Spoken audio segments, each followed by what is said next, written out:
Imagine करो कल तुम अपने एग्जाम्स की तैयारी कर रहे होगे और एक दोस्त अभी तुम्हें कॉल करता है और कल उसी टाइम पर तुम क्या कर रहे होगे ये पूछता है। तुम अपने दोस्त को कैसे बताओगे कि तुम क्या कर रहे होगे? I will have been studying या आई विल बी स्टडिंग? इन दोनों सेंटेंसेस में से कौन सा सेंटेंसेस सही है और क्यों? अपने आंसर कमेंट में लिखो और मैं वीडियो के एंड में इसका आंसर दूंगा। नमस्ते दोस्तों, welcome back to the channel. मैं बहुत खुश हूं कि टेंसेस की दुनिया में हमने 11 इंपॉर्टेंट लेसन्स कंप्लीट कर लिए हैं। अब वक्त है आखिरी और बहुत ही इंटरेस्टिंग टेंस का।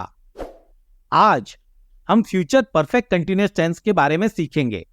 हम समझेंगे ये क्या है, इसका स्ट्रक्चर पॉजिटिव, नेगेटिव और क्वेश्चन फॉर्म में कैसे होता है, कुछ कॉमन मिस्टेक्स देखेंगे और कुछ प्रो टिप्स भी सीखेंगे। तो चलिए शुरू करते हैं। फ्यूचर परफेक्ट कंटिन्यूअस टेंस क्या होता है? फ्यूचर परफेक्ट कंटिन्यूअस टेंस तब यूज होता है जब हमें दिखाना हो कि कोई एक्शन फ्यूचर में एक पीरियड के लिए चलती रहेगी और किसी स्पेसिफिक फ्यूचर एक्शन या टाइम तक ऑन गोइंग रहेगी। इसका फोकस दो चीजों पर होता है। Number 1, duration of the action and number 2, action की कंटिन्यूटी किसी स्पेसिफिक फ्यूचर टाइम या फ्यूचर एक्शन तक। इमेजिन करो एक टाइमलाइन जहां लेफ्ट साइड पास्ट को रिप्रेजेंट करता है, मिडल प्रेजेंट को और राइट साइड फ्यूचर को। फ्यूचर परफेक्ट कंटिन्यूअस टेंस उन एक्शंस को डिस्क्राइब करता है जो फ्यूचर में किसी पॉइंट पर स्टार्ट होंगी, कुछ वक्त तक चलती रहेंगी और किसी फ्यूचर टाइम या एक्शन पर वो कंप्लीट होंगी। यहां ड्यूरेशन का भी जिक्र अक्सर होता है। For example, Nihir will have been living in Ahmedabad for 10 years by the time he moves to Mumbai. यानी निहिर अहमदाबाद में रहना शुरू करेगा और 10 साल तक वहीं रहेगा। कब तक? जब तक वो मुंबई शिफ्ट नहीं हो जाता। फ्यूचर परफेक्ट कंटिन्यूअस टेंस कब यूज होता है? ये जनरली यूज होता है डिस्क्राइब करने के लिए। नंबर 1, ऐसे एक्शंस या सिचुएशंस जो किसी फ्यूचर पॉइंट या एक्शन से पहले एक पीरियड के लिए चालू रहेंगी। For example, she will have been waiting for the bus for an hour when it finally arrives. Number 2, किसी स्पेसिफिक फ्यूचर पॉइंट से पहले ऑनगोइंग एक्शन के ड्यूरेशन या लेंथ पर जोर देना। For example, they will have been living in New York for 5 years by the time they move to Los Angeles. And number 3, किसी future situation या condition के कॉज को डिस्क्राइब करना। For example, he will be tired because he will have been running for quite a long time. अब चलिए future continuous tense की magic formula सीखते हैं। फॉर्मूला है subject plus will plus have been plus verbs ING form. चलो कुछ example से समझते हैं। Subject I, you, we, they, he, she and it. Base verbs eat, watch, study. इनका प्रेजेंट पार्टिसिपल या वर्ब्स आईएनजी फॉर्म क्या होगा? Eating, watching, studying. अब मैच करते हैं।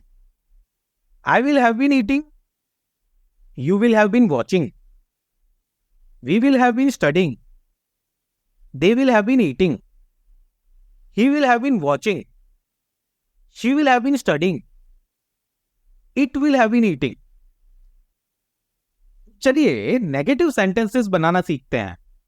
नेगेटिव सेंटेंसेस बनाना बहुत आसान है। इनको बनाने के लिए नॉट को विल के बाद ऐड करो तो स्ट्रक्चर होगा सब्जेक्ट प्लस विल नॉट और शॉर्ट में won't plus have been plus verbs ING form. For example, I will have been eating का नेगेटिव होगा I will not have been eating या I won't have been eating. He will have been watching का negative होगा he will not have been watching. She will have been studying का negative होगा she will not have been studying. अब sentences को question में convert करना सीखते हैं। Yes no form of question structure बनाने के लिए ये स्ट्रक्चर है will plus subject plus have been plus verbs ING form. For example, will you have been eating breakfast, will he have been watching the movie. अब WH question बनाना सीखते हैं. ये क्वेश्चन वर्ड्स जैसे कि what, when, where, why, who, which और how का use करके कुछ स्पेसिफिक इंफॉर्मेशन निकालते हैं. इसका स्ट्रक्चर होगा WH plus will plus subject plus have plus been plus verbs ING form. For example, where will you have been travelling, what will she have been doing. अब चलिए practice करते हैं. मैं तुम्हें एक वर्ब दूंगा और तुम एक सेंटेंस बनाओ. वर्ब है स्टडी. क्या तुम आई के साथ एक सेंटेंस बना सकते हो? I will have been studying for the exam. अब चलिए इसे नेगेटिव बनाते हैं. I won't have been studying for the exam. अब चलिए इसे yes no form of question बनाते हैं. Will I have been studying for the exam. अब चलिए इसे WH क्वेश्चन बनाते हैं. What will I have been studying for the exam. इस तरह से आप अलग अलग टाइप के सेंटेंसेस बना सकते हैं. अब कुछ कॉमन मिस्टेक्स देखते हैं जो हम अक्सर इस टेंस को बनाते वक्त करते हैं.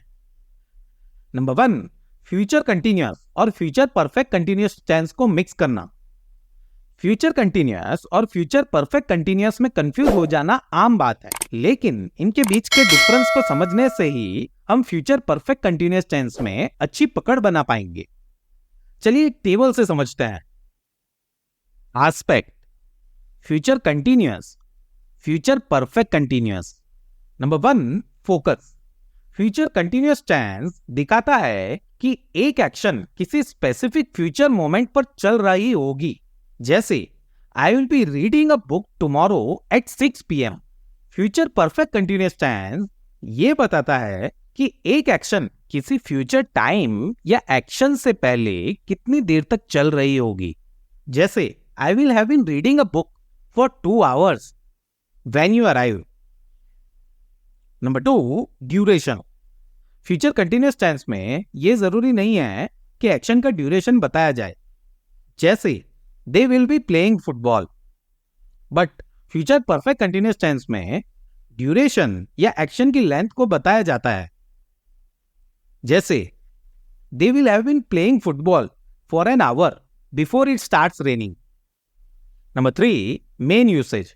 फ्यूचर कंटीन्यूअस उन एक्शंस को डिस्क्राइब करता है जो फ्यूचर में एक पर्टिकुलर वक्त पर हो रही होंगी. जैसे she will be cooking when the phone rings.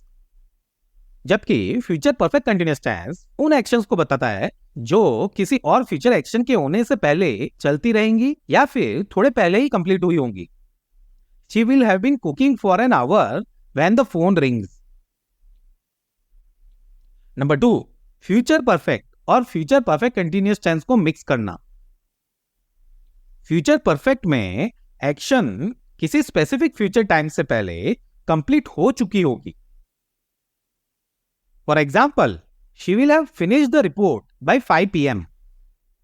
जबकि फ्यूचर परफेक्ट कंटीन्यूअस टेंस में एक्शंस ऑनगोइंग होगी एक स्पेसिफिक फ्यूचर टाइम या इवेंट तक.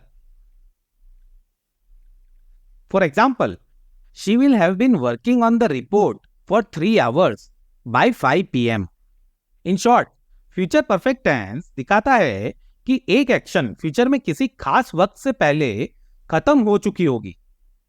जबकि फ्यूचर परफेक्ट कंटीन्यूअस टेंस बताता है कि एक एक्शन फ्यूचर में एक खास वक्त तक लगातार चल रही होगी. नंबर 3, बीइंग को भूल जाना. I will have living here for 5 years before I move गलत है. सही सेंटेंस होगा I will have been living here for 5 years before I move. Number 4, auxiliary verb का गलत फॉर्म यूज करना. हमेशा याद रखें कि auxiliary verb will have been ही यूज होगा सभी सेंटेंसेस के लिए. तो she will had been studying गलत है. सही सेंटेंस होगा she will have been studying. अब कुछ प्रो टिप्स देखते हैं फ्यूचर परफेक्ट कंटीन्यूअस टेंस को मास्टर करने के लिए. नंबर 1, टाइम एक्सप्रेशंस का यूज करें। ड्यूरेशन को दिखाने के लिए बाई, बिफोर और फॉर जैसे वर्ड्स का इस्तेमाल करें। For example, by, she will have been working by the time he arrives. Before, they will have been playing before it rains. For, he will have been studying for 3 hours. Number 2, duration सबसे important है। Future perfect continuous tense का main focus duration या action की continuity पर होता है, जो future में किसी एक्शन या टाइम से पहले तक चलेंगी। For example, she will have been working on her project for 3 months before she presents it to the class. इस सेंटेंस में will have been working future perfect continuous tense का एग्जांपल है। यह दिखाता है कि एक एक्शन, प्रोजेक्ट पर काम करना एक स्पेसिफिक ड्यूरेशन 3 महीने तक चलती रहेगी, जब तक दूसरा फ्यूचर एक्शन प्रेजेंटेशन देना हो नहीं जाता। अब हम फ्यूचर परफेक्ट कंटीन्यूअस टेंस को अच्छे से समझ गए हैं। चलो अब कुछ प्रैक्टिस सेंटेंसेस के साथ समरी करते हैं। She will have cooking dinner for the guest. क्या यह सेंटेंस सही है? यह इनकरेक्ट है। करेक्ट सेंटेंस होगा she will have been cooking dinner for the guest. इसका नेगेटिव क्या होगा? She won't have been cooking dinner for the guest. इसका क्वेश्चन फॉर्म क्या होगा? Will she have been cooking dinner for the guest. इसका WH question क्या होगा? What will she have been cooking dinner for the guest? अब हमने future perfect continuous tense के बारे में सब कुछ सीख लिया है। हम सब जानते हैं कि प्रैक्टिस से ही इंप्रूवमेंट आती है। अपनी नॉलेज को टेस्ट करो और नीचे दिए गए सेंटेंसेस को सही करो, उनका नेगेटिव और क्वेश्चन फॉर्म भी लिखो। He will have walking to the park. We will have been watch a movie before it starts to rain. She will had been studying for the exam. Video को pause करो, exercise को solve करो और अपने answers comment में भेजो। मैं तुम्हारे रिप्लाई का इंतजार कर रहा हूं। मुझे उम्मीद है कि आपने आंसर दे दिया होगा और मेरा आंसर चेक करने के लिए वीडियो डिस्क्रिप्शन में चेक करो। चलो अब हम स्टार्टिंग का क्वेश्चन सॉल्व करते हैं। इनमें से कौन सा सेंटेंस सही है? I will have been studying या आई विल बी स्टडीइंग? दोनों सेंटेंसेस सही हैं, पर उनका कंटेक्स्ट अलग है। I will have been studying future perfect continuous tense में है। यह दिखाता है कि एक एक्शन एक स्पेसिफिक फ्यूचर टाइम के पहले चल रही थी। अगर तुम्हारा फ्रेंड पूछता है how long will you have been studying by the time I call, तो तुम रिप्लाई कर सकते हो I will have been studying for 2 hours by the time you call. ये फ्यूचर परफेक्ट कंटीन्यूअस टेंस है और I will be studying future continuous tense है। यह बताता है कि एक एक्शन एक स्पेसिफिक फ्यूचर मोमेंट पर हो रही होगी। जैसे अगर तुम्हारा फ्रेंड तुमसे पूछता है what will you be doing at 5 PM tomorrow, तो तुम रिप्लाई कर सकते हो I will be studying at 5 PM tomorrow. यह फ्यूचर कंटीन्यूअस टेंस है। मुझे उम्मीद है कि अब तुम फ्यूचर परफेक्ट कंटीन्यूअस टेंस को अच्छे से समझ गए होगे। और बिंगो, इस टेंसेस की अमेजिंग वर्ल्ड में हमने सभी इंपॉर्टेंट टेंसेस को कंप्लीट कर लिया है, स्टार्टिंग फ्रॉम सिंपल प्रेजेंट से फ्यूचर परफेक्ट कंटीन्यूअस टेंस तक। ये काफी लंबी और इंटरेस्टिंग जर्नी रही। अगर तुमने कोई लेसन मिस कर दिया है या रिवीजन करना चाहते हो तो आई बटन क्लिक करो या डिस्क्रिप्शन में चेक करो। वीडियो देखने के लिए बहुत बहुत शुक्रिया। अगर तुम्हें ये वीडियो सीरीज हेल्पफुल लगी तो प्लीज लाइक, शेयर, कमेंट और सब्सक्राइब करो। बेल आइकन को प्रेस करना बिल्कुल मत भूलना, ताकि और भी अमेजिंग वीडियोस आपके लिए हम लाते रहें और आप मिस ना कर दे। अगली वीडियो में मिलते हैं, अब तक के लिए take care and good bye.